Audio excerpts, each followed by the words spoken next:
Dans cette vidéo, je t'explique comment le football est né et comment il s'est développé au fil des siècles.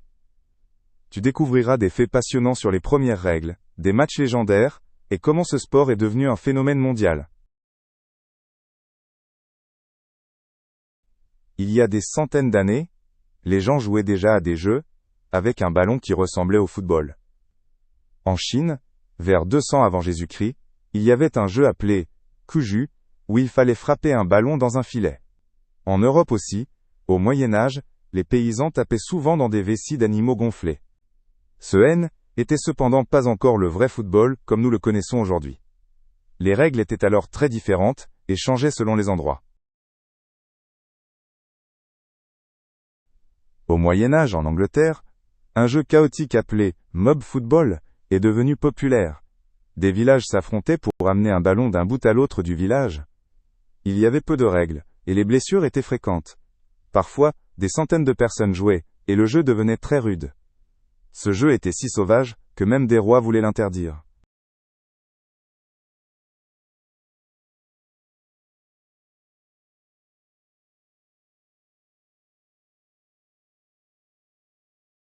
Au XIXe siècle, l'Angleterre a commencé à organiser le football. Des écoles comme Eton ou Rugby ont développé leur propre version avec des règles fixes. Certaines autorisaient de porter le ballon à la main, d'autres non. Cela a causé des disputes sur la manière de jouer au football. Cette période est le point de départ du football moderne.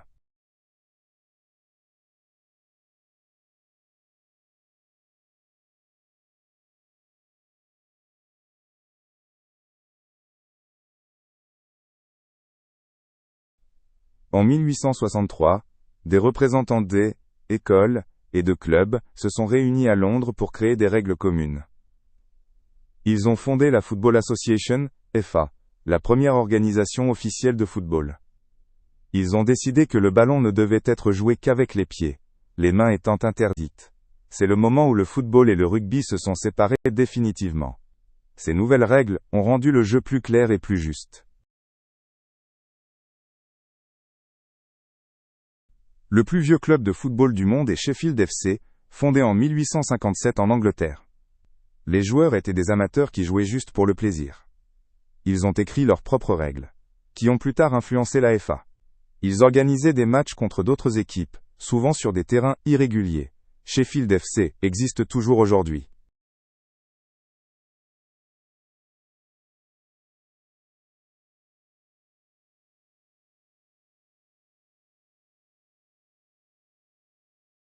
Dans les années 1870, de plus en plus de gens venaient voir les matchs de football. Des clubs comme Preston North End ou Aston Villa sont devenus connus et ont attiré des supporters. Les matchs se déroulaient sur de meilleurs terrains, avec des lignes et des buts. Les spectateurs payaient même pour encourager leurs équipes. C'est ainsi que le football professionnel a commencé à apparaître.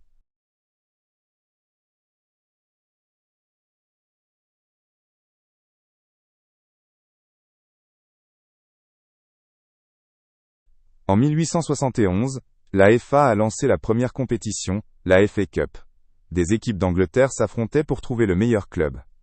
La finale a eu lieu au Kennington Oval à Londres, devant quelques milliers de spectateurs. Wanderers FC a gagné le premier tournoi 1-0 contre Royal Engineers. La FA Cup est encore aujourd'hui une compétition célèbre.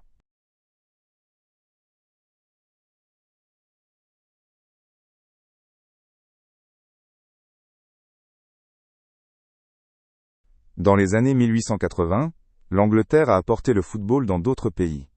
Des marins, commerçants et étudiants y jouaient en Espagne, en Allemagne ou en Italie. Bientôt, des clubs se sont créés, comme le FC Bâle en Suisse, en 1893. Les règles de la FA ont été adoptées, mais chaque pays y a ajouté ses propres idées. Le football est ainsi devenu international.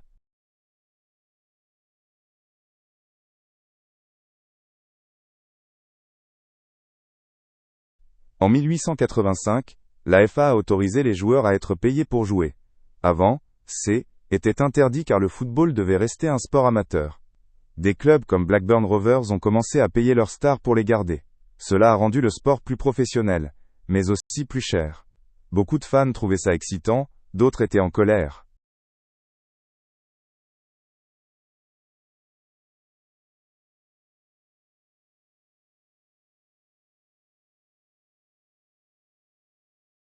En 1904, la FIFA a été fondée à Paris, la Fédération mondiale du football.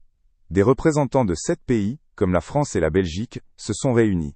Ils voulaient organiser des matchs internationaux et fixer des règles. L'Angleterre, n'était pas présente au début, mais a rejoint plus tard. La FIFA est devenue l'organisation la plus importante dans le football.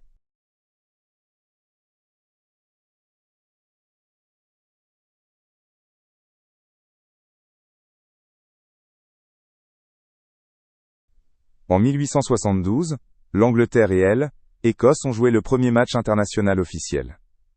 Il a eu lieu à Glasgow et s'est terminé sur un score de 0-0. Il y avait seulement quelques centaines de spectateurs, mais était un moment important. Les joueurs ne portaient pas de vrais maillots, juste des vêtements simples. Ces matchs ont rendu le football populaire entre les pays.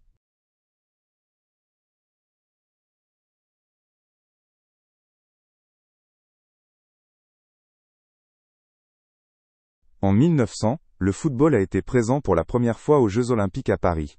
3 équipes seulement jouaient. Angleterre, France et Belgique. L'Angleterre a gagné la médaille d'or, mais ce n'était pas un grand tournoi. Plus tard, les Jeux sont devenus plus importants pour le football, surtout pour les amateurs. Les professionnels n'y participaient pas longtemps.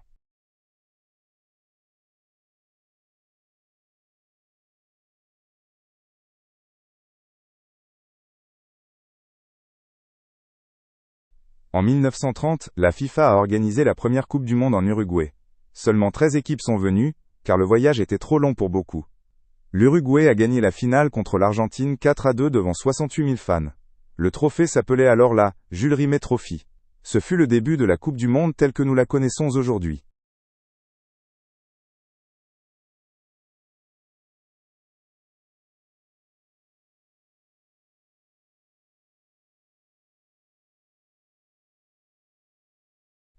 Pendant la Seconde Guerre mondiale, 1939 à 1945, il y avait peu de football. Beaucoup de joueurs sont partis au front, et des stades ont été détruits.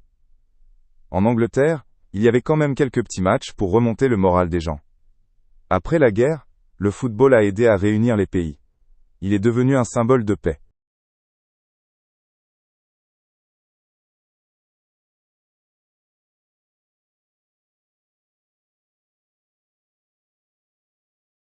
Dans les années 1950, le football est devenu de plus en plus grand et passionnant. Des stars comme Pelé du Brésil ou Alfredo Di Stefano d'Argentine ont enthousiasmé les fans. La Coupe du Monde 1954 en Suisse a été un énorme succès, avec l'Allemagne comme surprise victorieuse. Les matchs étaient souvent diffusés à la télévision. Le sport a touché des millions de personnes.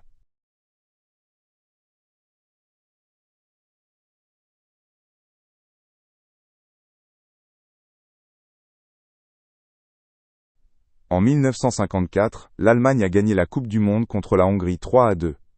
Ce match a été appelé le « miracle de Berne », car personne ne s'y attendait. La Hongrie était beaucoup plus forte, mais l'Allemagne a réussi à revenir. Pour beaucoup d'Allemands, était un signe d'espoir après la guerre. Était le premier titre mondial pour l'Allemagne.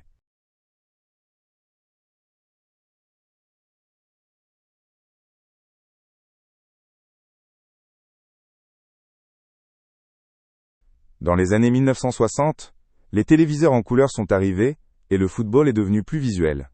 Les maillots ont eu des couleurs vives, et les stades sont devenus plus modernes. La Coupe du Monde 1966 en Angleterre a été la première diffusée en direct dans le monde entier. L'Angleterre a gagné à la maison contre l'Allemagne 4-2. Le but de Wembley, très controversé, est resté célèbre.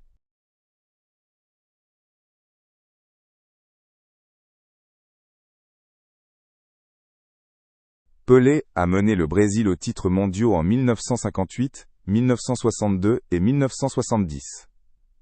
À 17 ans, il a marqué 6 buts en 1958 et est devenu une star mondiale. Ses dribbles et buts l'ont rendu le joueur le plus connu de tous les temps. En 1970, il a gagné sa 3e Coupe du Monde, un record. Pour beaucoup, il est le meilleur joueur de football de l'histoire.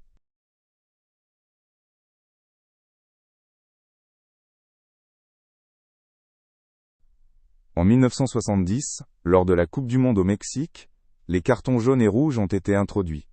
Avant, les joueurs étaient seulement avertis oralement, ce qui causait souvent du chaos. Le jaune signifiait un avertissement, le rouge une expulsion. Cela a rendu le football plus juste et plus clair. Les arbitres avaient désormais plus de contrôle.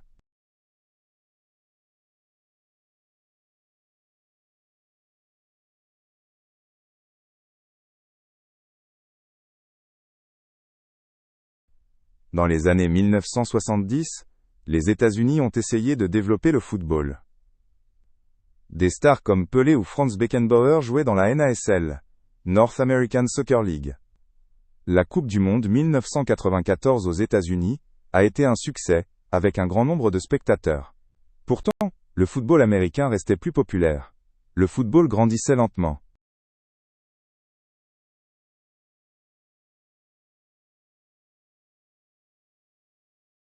Dans les années 2000, le FC Barcelone est devenu l'un des meilleurs clubs. Avec des joueurs comme Lionel Messi et l'entraîneur Pep Guardiola, ils ont tout gagné. En 2009, ils ont remporté la Ligue des Champions avec un style génial. Leur tiki-taka, un jeu avec beaucoup de passes, était célèbre dans le monde entier. Les fans adoraient leur façon de jouer.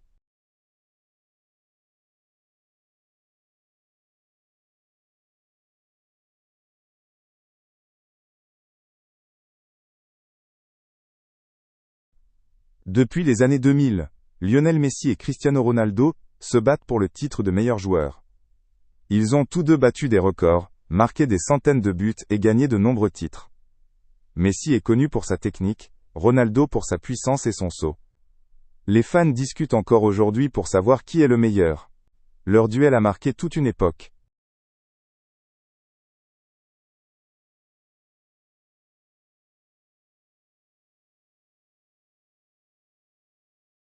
Dans les années 2010, les transferts sont devenus de plus en plus chers. En 2017, le PSG a payé 222 millions d'euros pour Neymar, un record. Des clubs comme Manchester City ou le Real Madrid dépensaient aussi des millions. Cela montrait combien d'argent circule dans le football. Certains fans trouvaient cela exagéré.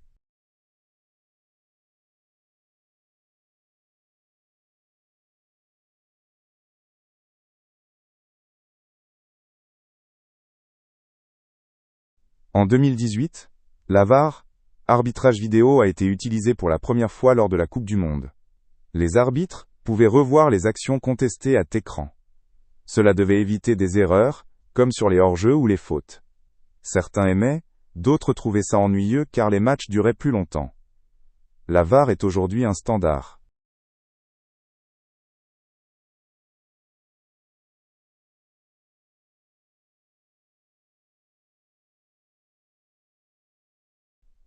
Dans les années 2010, le football féminin est devenu de plus en plus populaire. La Coupe du Monde 2019 en France a attiré des millions de spectateurs. Des stars comme Alex Morgan ou Ada Hegerberg sont devenus des modèles. Les équipes se sont améliorées, et les matchs sont devenus plus passionnants. Enfin, le football féminin a reçu plus d'attention.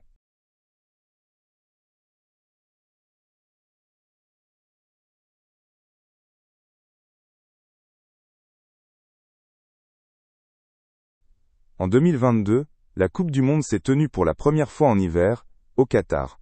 À cause de la chaleur en été, elle a été déplacée. Il y a eu beaucoup de critiques sur les conditions de travail là-bas. Pourtant était un événement énorme.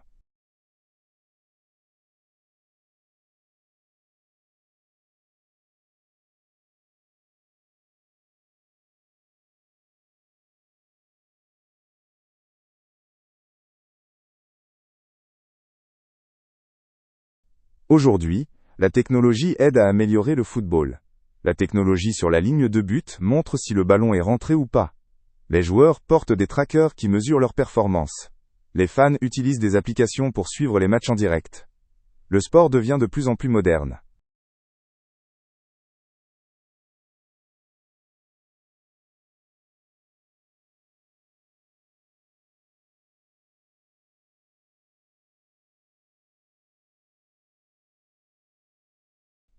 Personne ne sait exactement comment le football va évoluer. Peut-être y aura-t-il bientôt des arbitres robots, ou des matchs virtuels. Le changement climatique pourrait aussi avoir un impact, par exemple sur les stades. Ce qui est sûr, c'est que le football restera un sport pour tous. Il unit les gens dans le monde entier.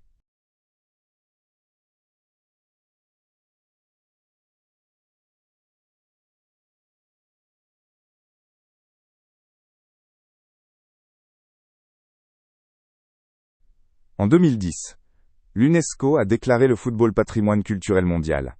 Il influence les pays, les traditions et les émotions comme aucun autre sport. Plus de 4 milliards de personnes regardent la Coupe du Monde. De la rue au stade, le football est partout. C'est ce qui le rend si spécial.